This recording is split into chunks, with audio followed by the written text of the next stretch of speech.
আসসালামু আলাইকুম, সবাই কেমন আছেন? আলহামদুলিল্লাহ, আমি আপনাদের দোয়ায় অনেকটা ভালো আছি। তো কিছু কথা বলার জন্য চলে আসলাম। যেহেতু আমার চোখে ভিডিওটা আসছে, তো ভাবলাম কিছু কথা বলি, আমাদের বন্ধুদের মাঝে শেয়ার করি হয়তো। আম আমরা হয়তো অনেকেই কুরবানি দেই। আমার এখনো সামর্থ্য হয়নি। যদি আল্লাহ কখনো সামর্থ্য করে তাহলে অবশ্যই দেব, দোয়া করবেন।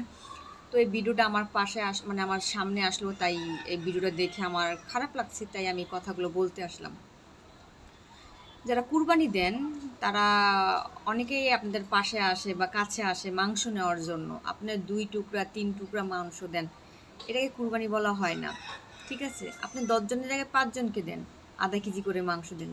তারা একবেলা তার ফ্যামিলিকে নিয়ে যেন রান্না করে খেতে পারে, তার দোয়ায় যেন আপনার কুরবানিটা সহি হয়। আর আমি কেন এই কথাটা বলতেছি, আমার এই ভিডিওটা দেখলে অবশ্যই, মানে আমার এই ভিডিওটা দেখলে আপনারা বুঝবেন যে আমি কেন এই কথাগুলো বলতেছি। কিন্তু সবাই এরকমটা করে না, অনেকেই এরকমটা করে।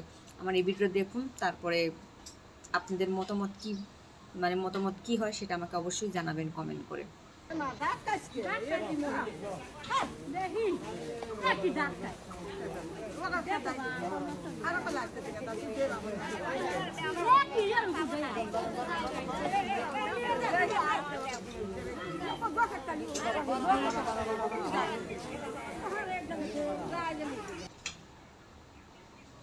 যাই হোক, ভিডিওটা অবশ্যই আপনাদের দেখছেন, বা এটাকে কিন্তু কুরবানি বলা হয় না। ২ টুকরা ৩ টুকরা মাংস, এই ৩ টুকরা মাংসে কি একটা ফ্যামিলিতে রান্না হয়, মানে রান্না করে পরিবার নিয়ে খাওয়ার মতো হয় বলেন?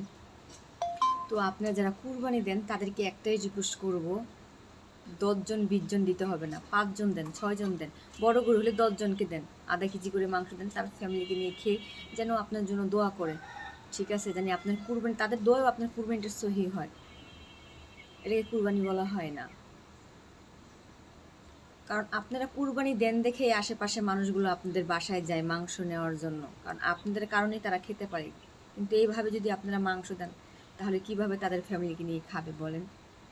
তা যাই হোক, আমার এই ভিডিও দেখে সবার কাছে রিকোয়েস্ট করবো একটাই, কেউ খারাপ মন্তব্য করবেন না। জাস্ট এই ভিডিওটা আমার সামনে আসলো, তাই আপনাদের মাঝে শেয়ার করলাম। যদি ভালো লাগে তো অবশ্যই লাইক কমেন্ট শেয়ার দিয়ে পাশে থাকবেন।